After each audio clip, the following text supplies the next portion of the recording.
it kind of presupposes its own correctness, right? That this, oh no, we have to have rational answers. Why? We've got a perfectly good civilization. Look around us. This wasn't rationally constructed. We've got a wonderful civilization. It wasn't designed by anyone. It's not justified rationally by anyone, and yet it still works. And so it kind of, in my opinion, it kind of pushes back on the idea that actually rational justification is the only justification that's legitimate. Okay, so you're to understand your point, you're worried that if we enter the business of providing justifications for our practices, that this is going to lead to the disintegration of society. If we enter the business of providing purely rational justifications, Yes. Because it does, and we've seen it. I mean, this is what the American Revolution is. This is what the French Revolution is. This is what the Leninist Revolution is. The entire premise becomes, how can it be justified on my terms? And it's something that wasn't built on your terms, so it can't be justified on your terms. And it's kind of like assuming the question at the beginning.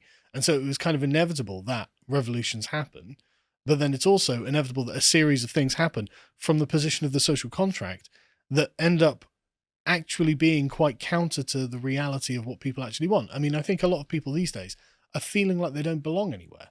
And I think that's a real problem, but that's a product of the social contract, because you don't actually belong anywhere. What you have is a series of abstract rights and duties that kind of atomizes you as an individual. You're not connected in a coherent web of sentimental attachments to the people you know, to the place in which you live, to the governing authorities.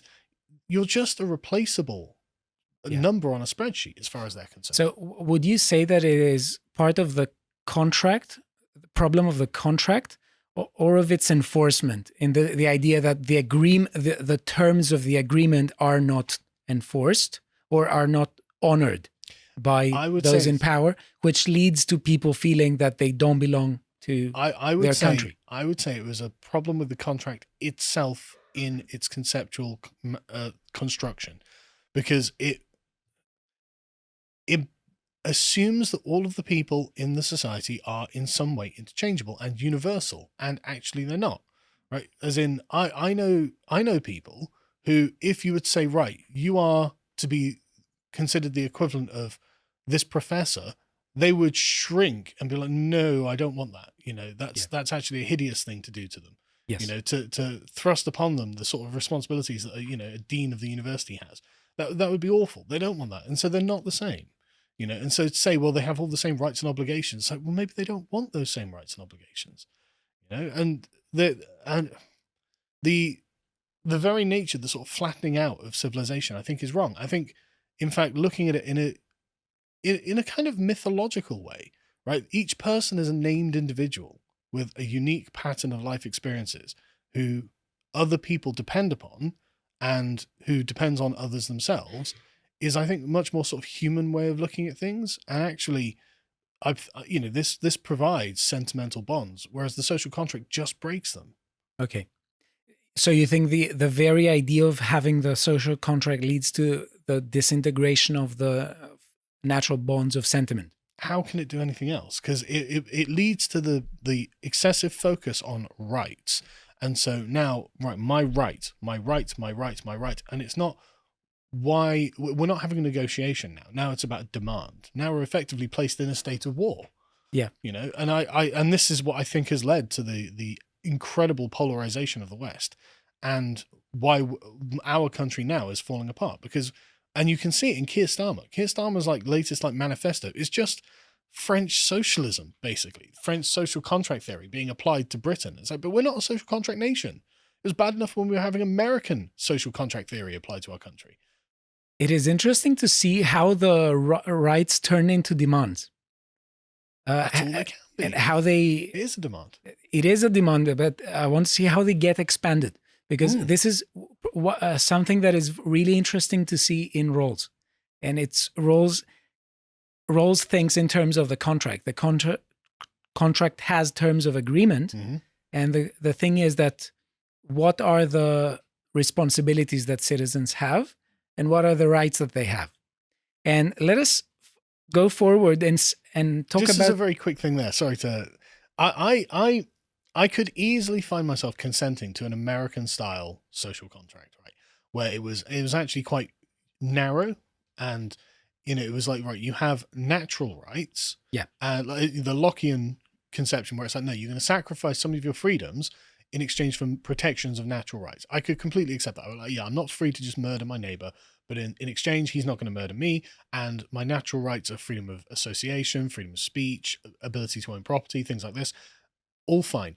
But we've gone way past that, and now we're in the realm of civil rights, which is where Rousseau was like, look, we're going to exchange all of our natural rights for civil rights, and so the government will simply decide everything that you have. And this is how it just expands. And I was hoping to make you a bit friendlier towards the social No, contract I'm tradition, angry. because Locke is a member of the I know, social and I contract disagree with him. tradition. Okay. The problem that I think Locke has is he got a foot in both worlds. He wants to be rationalistic, but he also is kind of in the, he's observing the world and being like, well, that would be bad, wouldn't it? Yeah. And so he wants to have a compromise position between both parts. And it's like, no, I don't think it's going to work. Okay, so let us see how Rawls tries to develop the social contract theory tradition. Okay. So if you remember the Republic towards the end, Plato has this myth of and he says something like, when souls die, they are in a sort of state where they are to choose their next life. Right. And they are to choose the kind of body that they are going to be born into. Mm-hmm. Don't get any ideas. Plato's not advocating transgenderism. No, I know. Okay. So it seems to me that Rawls has something of the sort in mind when he talks about the social contract and the original position. Because he says that he says many of our judgments are biased.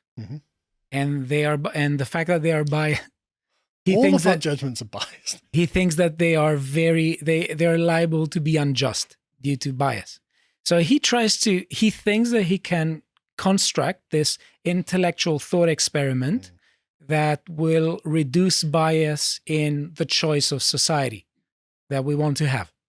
So he says, if, for instance, we were in a situation like that, where we had a veil of ignorance, as he puts it, and someone asked us, what is the sort of society that we would want to be born into in our next life?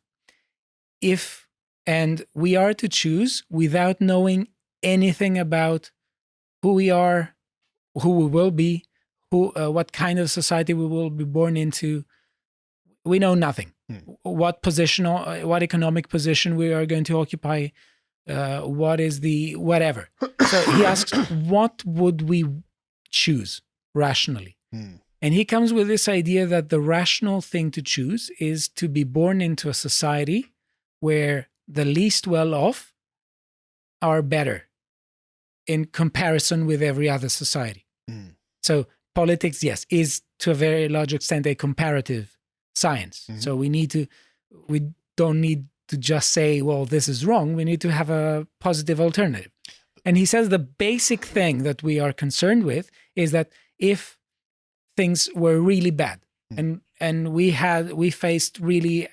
were, as he would say, faced with cosmic injustice. We had no talents, we had many deficiencies and weaknesses. We would be born into a society where we would have a higher level of well-being than any other society. What do you think of this? I think that we should desire to be born into the most Islamically orthodox society possible, because I believe that Allah created the universe and everything in it and has put everything in its place where it belongs. And so the society we should choose is the most strictly Islamic one. And this, of course, is not really a rational position, but this would be totally rational if you held the habits and prejudices of being a strictly Islamic person. And so what I think Rawls is doing here is essentially, this is where I think he's smuggling in his liberal materialism. Where he's saying, well, look, only my suffering is, the thing that I rationally can agree with. It's like, well, okay, but that's not the only value. And there are lots of people who will value something completely different to you. And I mean, actually, I'm not sure that suffering itself is this terrible evil. I would think injustice is an evil, and not all suffering is injustice. And so harmonizing all of these perspectives together into essentially, into just the only thing that matters is my personal suffering. I mean, that is bad, but then unfortunately from that, if that's your only consideration, you can extrapolate out of that to some quite horrifying, like Nozick's pleasure machine. You end up with, well, just plug yourself into the machine, you'll be in bliss forever. But that's not good. I don't want that. And so taking these kind of this kind of thought experiment leads into a kind of monodimensional perspective. And if you took that as your starting point, you end up allowing a lot of things that really in reality you wouldn't want, and nobody would really want. Because what Nozick's what Rawls is really trying to get at here is, can we just have a more fair and just society? Like, yeah, we can. We can do that. But I don't think we should begin in a radical thought experiment that can never be set up and leads us to essentially deceive ourselves about what rationality is capable of doing. Should I put it that way? I think so. It seems to me that he wants to have a moral compass. So he says, yes, we can make society better. He's not considered a utopian thinker, but he does think that we can make society better and more fair.